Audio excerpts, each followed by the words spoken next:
Narcissists cross a boundary with you when they first meet you just to see how you're going to react.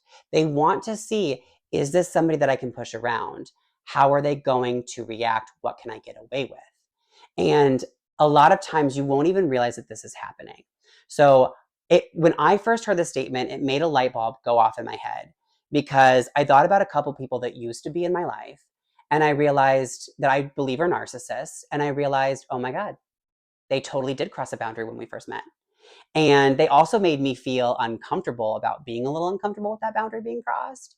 And so it made me go, the reason why I'm sharing this is because for me, it made me go, oh my God, I never want to be in that situation again because they made me feel bad for sort of having somewhat of a negative reaction, even though I didn't have a massive reaction. I didn't get super mad at them. I just sort of called out that oh, I was kind of uncomfortable with that.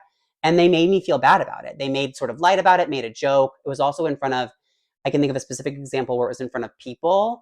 And so it made me feel like, oh, maybe I'm overreacting. But hearing that statement that I made at the beginning made me go, I want to remember this because if I'm ever in a situation where I meet somebody and they cross a boundary, I'm going to stand up for myself and I want to see how they react because that will probably tell me, yeah, if they are a narcissist and if I want to continue a friendship or a relationship with this person. So, an example, I was on a date about a week after I heard this statement for the first time. And the date was fine. We were getting along. There was a little bit of flirtation.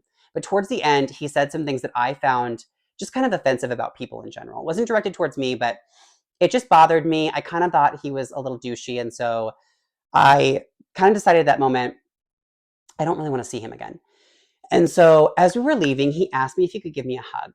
And I said that that was fine. But right before he gives me the hug, he says, I'm going to pick you up and I'm going to crack your back because I love doing that. And I said, no, you can give me a hug, but do not lift me off the ground and do not crack my back because I don't like that and I don't want it done. And he goes, oh, come on. It's fine. Everyone likes having their back cracked. And I said, no, no, please don't do it. Don't do either of the things that you just mentioned. I will do a hug and that's it. And he said, all right, fine. I won't do it. Says he won't do it. Hugs me, lifts me up off the ground and cracks my back. So when he put me down, and I could tell by his facial expression, he was not expecting my reaction. I said, I told you not to do that. I don't like that. I said, you could give me a hug and that was it. And you crossed the boundary.